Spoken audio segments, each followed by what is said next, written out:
por 232 a 197 votos, com o apoio de 10 deputados republicanos, a Câmara dos Representantes dos Estados Unidos denunciou nesta quarta-feira o presidente Donald Trump num processo de impeachment por incitar a insurreição que levou à invasão do Congresso em 6 de janeiro, quando 5 pessoas morreram.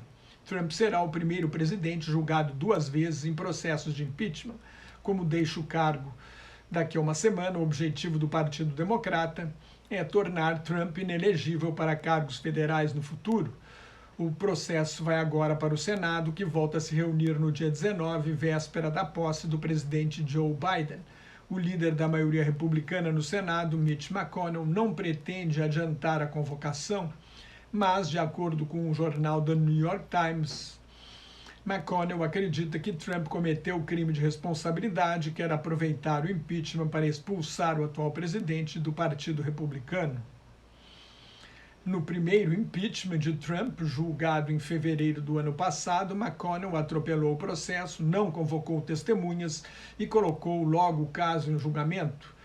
Na prática, foi o maior advogado de defesa do presidente. Trump era acusado de abuso de poder ao pressionar o presidente da Ucrânia, Volodymyr Zelensky, ameaçando reter uma ajuda militar de 391 milhões de dólares se o líder ucraniano não investigasse Hunter Biden, filho do então candidato Joe Biden, e também foi acusado de obstrução do Congresso ao negar documentos e impedir seus assessores de depor no processo.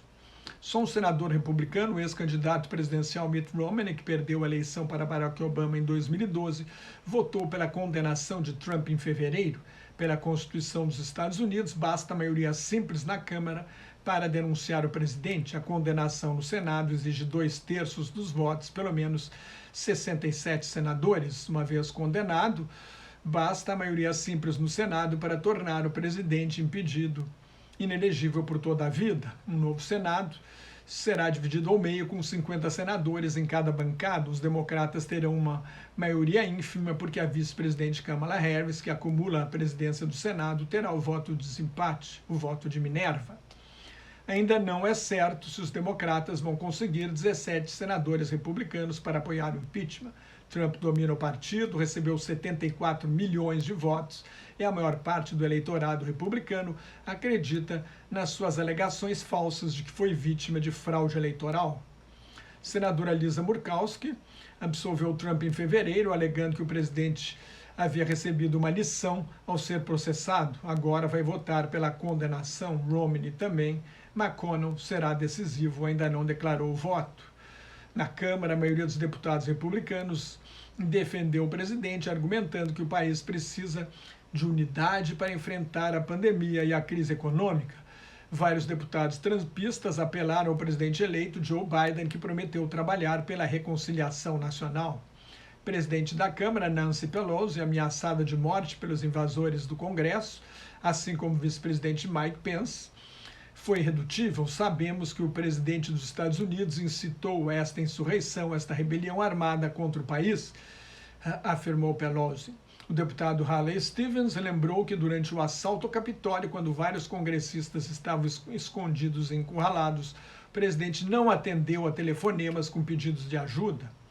Depois de admitir que o presidente tem responsabilidade pelo ataque de quarta-feira passada ao Congresso e que deveria ter denunciado imediatamente a turba, o líder da maioria republicana na Câmara, Kevin McCarthy, foi contra o impeachment e pediu a instalação de uma comissão de inquérito. Seria o procedimento normal se a culpa de Trump não fosse flagrante e houvesse tempo. Há mais soldados da Guarda Nacional hoje em Washington para proteger a posse de Biden do que militares americanos no Afeganistão, no Iraque e na Síria. A guerra hoje é contra o inimigo interno, a extrema-direita insuflada por Trump. A maioria dos republicanos que aprovaram o impeachment não falou no debate. Uma exceção foi o deputado Peter Major. O homem que poderia ter restaurado a ordem, prevenido as mortes de 5 americanos, inclusive um policial do Congresso, e evitado a profanação do Capitólio, abdicou de sua liderança quando o país mais precisava. Com o coração pesado, voto para impedir Donald Trump, declarou o deputado. Um dos votos republicanos mais significativos foi da deputada Liz Cheney, a terceira na hierarquia do partido na Câmara. Ela representa a ala conservadora do republicanismo. É filha do ex-vice-presidente Dick Cheney, um dos responsáveis pela invasão do Iraque em 2003 no governo George W. Bush. Para Liz Cheney, nunca houve uma traição maior de um presidente dos Estados Unidos ao cargo e ao juramento que prestou à Constituição. Até hoje, 3 presidentes dos Estados Unidos foram julgados em processos de impeachment e nenhum foi condenado. Em 1868, Andrew Johnson, presidente que sabotou a reconstrução do país depois da Guerra da Secessão, foi alvo de 11 acusações. Numa delas, escapou por apenas um voto. Em 9 de agosto de 1974, o então presidente Richard Nixon renunciou ao cargo por causa do escândalo de Watergate. A invasão, 2 anos antes, da sede do Partido Democrata em Washington pelo grupo de encanadores da Casa Branca para instalar equipamentos de espionagem. Nixon foi acusado de obstrução de justiça, abuso de poder e desacato ao Congresso ao tentar encobrir o escândalo. Renunciou quando líderes republicanos no Senado avisaram que não iriam mais defendê-lo. O presidente Bill Clinton sofreu um processo de impeachment, julgado em 1999 por mentir sob juramento e obstrução de justiça no escândalo sexual envolvendo Monica Lewinsky, uma estagiária da Casa Branca. Clinton teve a seu favor o fato de que não se tratava de uma questão de Estado, de um ato cometido no exercício da presidência. No Senado, a acusação de perjúrio recebeu 55 votos pela absolvição e 45 pela condenação. A acusação de obstrução de justiça terminou com um empate de 50 a 50. Nos 2 casos, o Senado ficou longe dos 67 votos necessários para afastar definitivamente o presidente dos Estados Unidos. Na pandemia, o Brasil registrou 1.283 mortes e pouco menos de 62 mil casos novos na quarta-feira. Já houve 206.009 mortes no país e 8.257.000 casos foram confirmados. A média diária de mortes nos últimos 7 dias subiu 41% em 2 semanas. Para 995, a média de casos subiu 52%. No mundo, já são mais de 93 milhões de casos e 1.978.000 mortes. Os Estados Unidos passaram de 33 milhões de casos confirmados e de 384 mil mortes. A China colocou 23 milhões de pessoas em quarentena rigorosa durante os feriados do Ano Novo Lunar.